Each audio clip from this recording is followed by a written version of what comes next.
ഇറാനിൽ ബോംബിടും എന്ന അന്ത്യശാസനവുമായി ട്രംപ് രംഗത്ത് വന്നിരിക്കുകയാണ്. 10 ദിവസത്തെ സമയമാണ് ട്രംപ് ഇറാന് നൽകിയിരിക്കുന്നത്. നമുക്കറിയാം, കഴിഞ്ഞ കുറേ ദിവസങ്ങളായി ആണവ കരാറിൽ ധാരണയായില്ലെങ്കിൽ ഇറാന് ഗുരുതരമായ പ്രത്യാഘാതങ്ങൾ നേരിടേണ്ടി വരും എന്ന മുന്നറിയിപ്പ് ട്രംപ് നൽകുന്നുണ്ട്. പശ്ചിമേഷ്യയിൽ ഹിതകരമല്ലാത്തത് സംഭവിക്കും എന്നാണ് ഇപ്പോൾ ട്രംപ് പറഞ്ഞു വെക്കുന്നത്. പലപ്പോഴും ട്രംപ് പറയുന്നത് അന്ത്യശാസനം നൽകുന്നതിനൊപ്പം ഞങ്ങൾ എല്ലാത്തിനും തയ്യാറാണ്, US സൈന്യം റെഡിയാണ്, സമാധാന ചർച്ചകൾ ഓരോ ദിവസവും പൊളിയുമ്പോൾ ലോകം വീണ്ടും യുദ്ധമുനയിൽ എന്ന ആശങ്കകൾ ഉയരുന്ന പശ്ചാത്തലമുണ്ട്. എത്രയും പെട്ടെന്ന് ഞങ്ങൾ മുന്നോട്ട് വെക്കുന്ന ആവശ്യങ്ങൾ അംഗീകരിക്കുകയും കരാറുമായി ബന്ധപ്പെട്ട് മുന്നോട്ട് പോവുകയും വേണമെന്ന് ട്രംപ് പറയുന്നു. ഇത്തവണ കുറച്ചുകൂടി മുന്നറിയിപ്പ് ട്രംപിൻ്റെ ഭാഗത്തു നിന്നുണ്ടായിരിക്കുന്നത് ബോർഡ് ഓഫ് പീസിൻ്റെ, അതായത് അമേരിക്കയുടെ സമാധാന പദ്ധതി, ഗസയിൽ സമാധാനം പുലരാനുള്ള പദ്ധതിയായ ബോർഡ് ഓഫ് പീസിൻ്റെ ആദ്യ യോഗത്തിൻ്റെ പശ്ചാത്തലത്തിലാണ്. അതിൻ്റെ ഉദ്ഘാടന വേളയിലാണ് ട്രംപ് വീണ്ടും ഈ മുന്നറിയിപ്പ് ഇറാൻ നൽകിയത്. ആദ്യം ട്രംപിൻ്റെ വാക്കുകളിലേക്ക് പോകാം. Now is the time for Iran to join us on a path that will complete what we're doing. And if they join us, that'll be great. If they don't join us, that'll be great too. But it'll be a very different path. They cannot continue to threaten the stability of the entire region, and they must make a deal. Or if that doesn't happen, I maybe can understand. If it doesn't happen, it doesn't happen. But bad things will happen if it doesn't. So now we may have to take it a step further, or we may not. Maybe we're going to make a deal. You're going to be finding out over the next probably 10 days.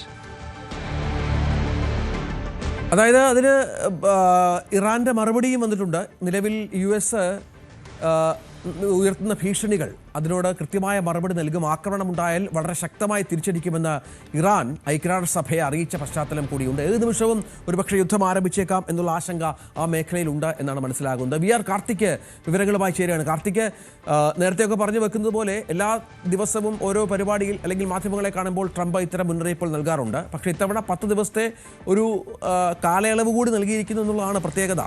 എന്താണ് യഥാർത്ഥത്തിൽ പശ്ചിമേഷ്യയിൽ സംഭവിക്കുന്നത്?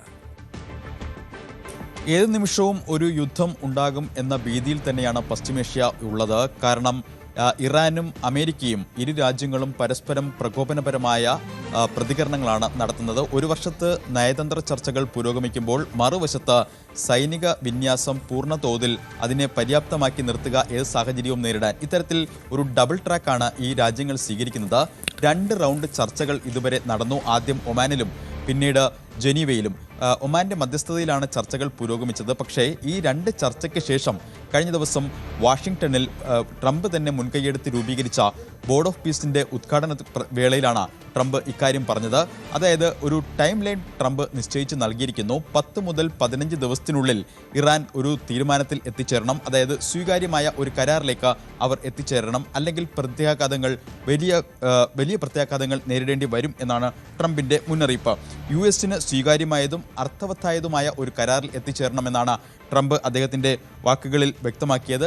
നേരത്തെ തന്നെ US മുന്നോട്ട് വയ്ക്കുന്ന ആവശ്യങ്ങളിൽ പ്രധാനം യുറേനിയം സമ്പുഷ്ടീകരണം ഇറാൻ പൂർണ്ണമായും ഉപേക്ഷിക്കണം എന്നതാണ്. അത് ഒരു തരത്തിലും അംഗീകരിക്കാൻ കഴിയില്ല എന്ന് ആദ്യഘട്ടം മുതൽ ഇറാനും വ്യക്തമാക്കുന്നു.